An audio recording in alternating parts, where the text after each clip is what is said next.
Assalamualaikum warahmatullahi wabarakatuh. Saya Afan Faisal Zahir, absen 5. Kita akan berbicara tentang Corona atau COVID-19. Awal mula COVID-19 itu berasal dari China, pusatnya di kota Wuhan. Kenapa COVID-19 itu terjadi? Itu katanya itu berawal dari orang-orang di China itu, di Wuhan, mengkonsumsi codot, kelelawar, mengkonsumsi kelelawar. Apa ya, kelelawar dimakan? Gak ada makanan lain apa? Terus di Cina itu memberlakukan lockdown selama hampir 2-3 bulan, dan itu menurut saya cukup efektif lah. Berawal dari Cina, bisa menyebar sampai ke seluruh dunia, sampai ke negara kita, yaitu Indonesia. Di Indonesia sendiri per 7 April tercatat 2.738 kasus. Bayangkan, selama beberapa minggu ini, entah sekitar 3 mingguan lah. Negatif 8.969, sembuh 204, dan rest in peace atau meninggal itu 221. Bayangkan, 221 meninggal dari 2.738 kasus.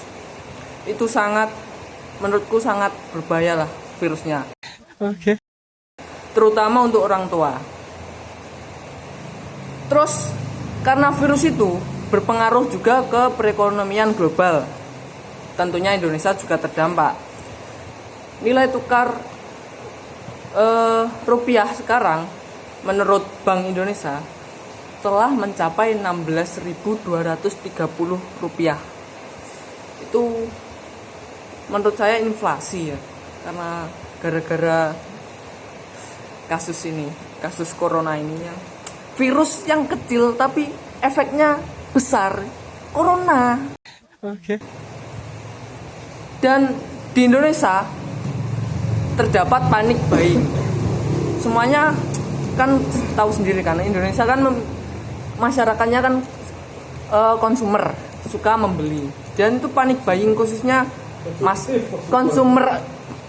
maksudnya konsumtif.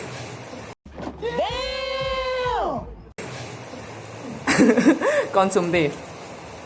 Khususnya untuk produk masker, hand sanitizer, terus apalagi, dan bahan pokok lainnya itu diborong habis. Entah itu ditimbun atau apa, kita positive thinking aja. Dan pemerintah Indonesia itu sebetulnya sudah cepat tanggap. Dilihat dari Presiden Jokowi sudah memberikan subsidi. Subsidi itu contohnya kita lihat subsidi listrik PLN. Jokowi memberikan subsidi 450 volt ampere itu gratis untuk yang memiliki rumah yang memiliki 450 volt ampere, dan 900 volt ampere itu dipotong 50% selama 3 bulan. Itu sudah lumayan.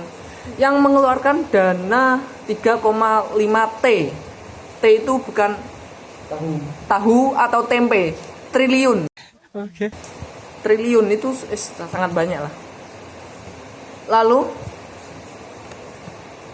di sini Indonesia harus belajar dari Cina. Karena menurut pandangan saya, bukan pandangan saya, menurut dunia lah sudah. Cina itu sukses banget memerangi virus tersebut.